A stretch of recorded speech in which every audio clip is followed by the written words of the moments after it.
Well, welcome back, Gary Kreep, and congratulations. Even though it's not official, we know that there are fewer than 1,000 ballots to count, and you're 1,500 votes ahead, so which means you will win. When you were on the show last week, you said that you had your doubts as to whether President Barack Obama was a citizen of the U.S. We got a lot of reaction from our audience, and I want to tell you what they said. Many of them said, "How is this man qualified to be a judge when he holds such a belief?" How do you respond to them?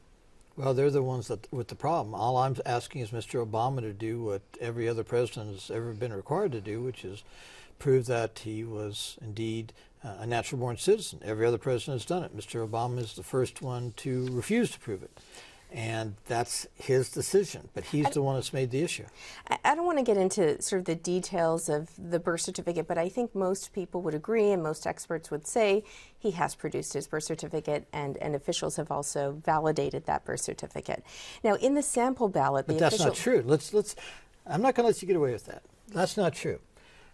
Earlier this year, the governor of Hawaii, Neil Abercrombie, a hardcore Obama supporter, made the announcement that he was going to produce the birth certificate to prove to everybody, get rid of all those crazy birthers. And then he announced that the state of Hawaii didn't have it. All of a sudden, 3 months later, state of Hawaii has it. Now, so do you think they made it up? I don't know. You don't think they really had? See, I think people did. at home are saying, wait a minute, don't let him get away with that.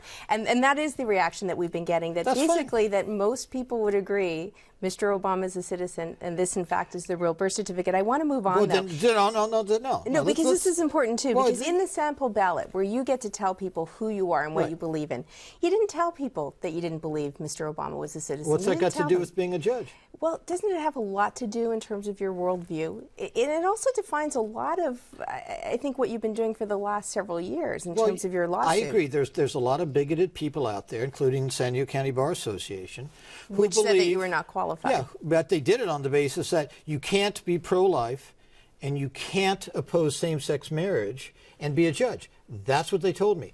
That's a religiously bigoted statement which will be further investigated by me, and I'm going to move forward on that because that is discrimination. You're going to investigate the San Diego Bar Association? I'm going to take action against San Diego County Bar Association because they ruled me as, they told me right out that based upon my legal experience, my legal competence, everything to do with being a lawyer, that I was well qualified. No doubt about that. I want to get back to the sample ballot, though. Why not tell people this is where I stand on these issues? Why? Because it's got nothing to do with being a judge. Do you think it would have affected the outcome of the election if people had known that you don't believe Mr. Obama is a citizen? Well, there were my opponent's supporters were sure sending out emails saying that. So, you know, obviously it must not have had too much of an impact.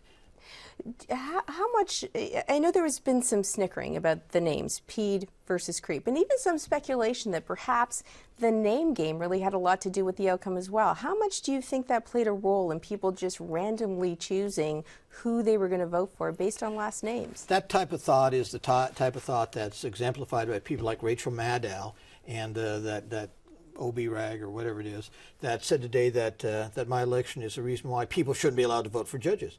The liberal elitist establishment believes that the common people are too stupid to make the decisions. That's why they want to have people like Mr. Obama in the White House who rules by executive decree and executive order rather than dealing with the legislative process. I mean, that's ridiculous. We haven't got a lot of time left, but I want to know just before we go, what kinds of cases do you hope to preside over? Well, I'm hoping, I've been told that whoever won the seat was going to be handling family law cases, and that's what I hope to do. But I've also been told by people inside, quote unquote, that I'm going to be punished for daring to take on the fair-haired golden boy of certain leaders in the judicial branch of the government. Your opponent, Garland Pede? Yes. Garland is a wonderful man. I have the utmost respect for him. But I've been told that I'm going to be punished because he was the golden boy. He was the chosen boy by the downtown establishment, both legal and political. And I took him on, and I won. And I've been told that I'm going to be punished. I'm going to be put, you know, whatever that means, presumably traffic court and small claims court, and that's fine. Because if that's what I'm assigned, I'll do the very best job I can in there. I appreciate you coming in. Thanks so much. Thank you.